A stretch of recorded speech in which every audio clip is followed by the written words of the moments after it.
ความแตกต่างระหว่างซิดาที่ปลูกจากตุ้มตอนกิ่งตอนทาบกิ่งหรือว่าเสียบยอดเนาะกับซิดาที่เพาะเมล็ดหรือว่าเพาะเม็ดเนาะก็คือต้นนี้มันซิดาต้นนี้มันซิดาพันธุ์กิมจูเนาะแต่ว่าปลูกจากการเพาะเมล็ดเนาะหรือว่าเพาะเม็ดเพาะแกนอะไรภาษาลาวเขานี้ผ่านไปประมาณปีหนึ่งเนาะทุกคนยังบ่มีดอกเนาะแต่ว่าหาก็เห็นดอกออกมานี่ปลูกวันที่1 เดือน 6 ปี2025เนาะปัจจุบันนี่แมนมื้อนี้เนาะวันที่10 เดือน 6 2026เนาะแสดงว่าต้นซิดาต้นนี้นี่ได้อายุ1 ปีกับ10 มื้อนะทุกคนนะฉะนั้นมันนานเนาะคันสิว่าซิดาเพาะเมล็ดหรือว่าเพาะเม็ดนี่นะอายุ1 ปีขึ้นไปจึงจะให้ลูกให้มากเนาะ1 ปีถึง1 ปีครึ่งตอนนี้เขาสิตัดแต่งกิ่งให้มันออกดอกเนาะบางเมื่อมันสิออกบ่เนาะได้ปีหนึ่งกับ10 มื้ออันนี้ความแตกต่างของซิดาที่เพาะเมล็ดหรือว่าเพาะเม็ดกับกิ่งตอนเนาะเดี๋ยวพาทุกคนมาเบิ่งซิดากิ่งตอนมาอายุ6 เดือนเนาะทุกคนพันธุ์กิมจูคือกันเนาะสังเกตบ้างว่าตัวนี้มันปลูกจากกิ่งตอนหรือว่าตุ้มตอนทุกคนเบิ่งเอาความแตกต่างต้นน้อย6 เดือนเนาะหมากออกดอกออกหมากเต็มจับหมากแล้วคุณบ่าว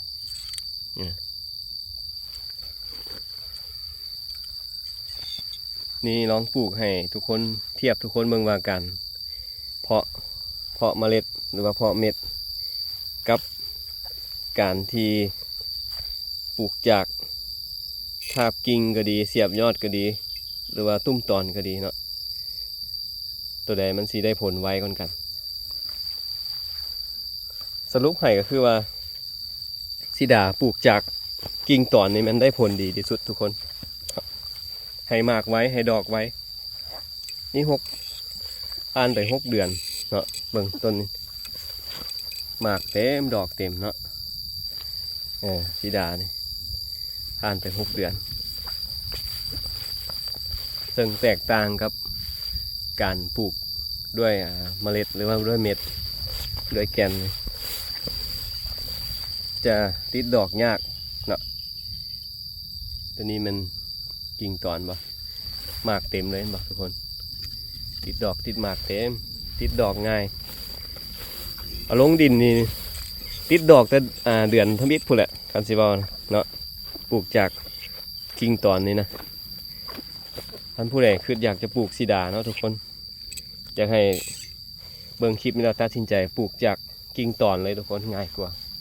ได้ผลไวเนาะได้ผลไวให้มากไวบ่เสียเวลาเนาะทุกคนฉะนั้นอันนี้นี่1 ต้น2 ต้น3 ต้นเนาะ4 ต้น5 ต้นนี่มันปลูกจากการเพาะเมล็ดไปเลยเอาในมันเอาหมากซิดากิมจูมากินแล้วก็เอาในมันไว้เอาเมล็ดมันไว้แล้วก็เพาะมันออกแล้วก็มาใส่ถุงดำแล้วก็มาปลูกซึ่งเสื้ออายุ1 ปีกับ10 มื้อบ่ติดดอกติดหมากเลยต้นนี้เขาจะลองตัดแต่งกิ่งมึงเนาะนี่หากระติดสองดอกนี่บนแน่ใจมันสิร่วงสิหล่นบ่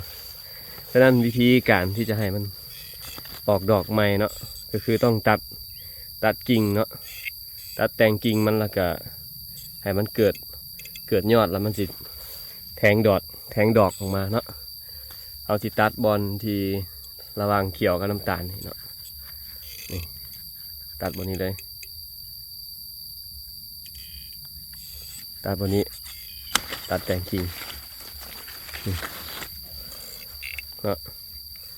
นี่เขาสิตัดเบิดเลยทุกคนตัดอ้อมเบิดต้นนี่ เบิ่งว่ามันจะออกดอกบ่เนาะประมาณผ่านไปประมาณ2 อาทิตย์1 อาทิตย์2 อาทิตย์นี่มันจะปงยอดใหม่ออกมาเนาะพร้อมด้วยซอดอกถ้าคือบ่ผิดได้เนาะเพราะว่าเราบ่เคยเฮ็ดคือกันการเพาะเมล็ดนี่แต่ว่าถ้าเป็นกิ่งตอนให้แม่นว่าเราตัดยอดสิมันจะออกมาพร้อมดอกเลยเนาะลองเบิ่งทุกคนเนาะบ่ลองบ่ฮู้คือกับซ่องของพวกเขาแหละนี่สิตัดแปลงจริงเลยเนาะให้มันออกตัดเลย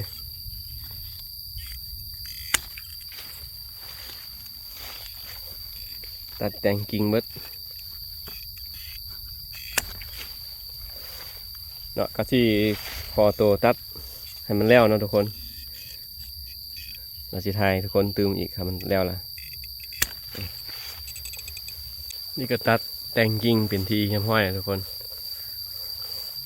สั่นเลยเนาะเพราะว่าเราบ่อยากให้ทรงปุ่มมันออกหลายกว่านี้เนาะประมาณนี้เนาะทุกคนตัดแต่งกิ่งละตอนนี้ก็มารุ่นเบิ่งว่าหมากผลมันจะเป็นยังไงมันสิกลายพันธุ์มาเนาะเพราะว่าก็เจ้าว่าส่วนหลายถ้าเขาปลูกจากการเพาะเมล็ดนี่นะสีดามันจะกลายพันธุ์เนาะอาจจะให้เป็นแบบแข็งบ่หรือว่าไนหลายสิเนาะเอามาเบิ่งซิมมึงก่อนถ้ามันกลายพันธุ์เป็นพันธุ์ที่บดีเขาก็เอายอดมาเสียบใส่เนาะมาเสียบข้างเอายอดพันธุ์ดีมาเสียบข้างแต่ถ้ามันเป็นกลายพันธุ์ดีแล้วเขาก็บ่ต้องเฮ็ดหยังเขาก็บำรุงหมากบำรุงผลมันต่อไปต้นนี้คือกันเนาะนี่ก็ตัดไปแล้วเนาะเกี่ยงไปละหลอดเกี่ยนมาละเราจะให้มันแทงยอดออกมาแล้วก็พร้อมดอกพร้อมซอดอกพร้อมหมากเนาะหลังจากนั้นก็สิลองซิมหมากซิมผลมันถ้ามันกลายพันธุ์ดีเนาะ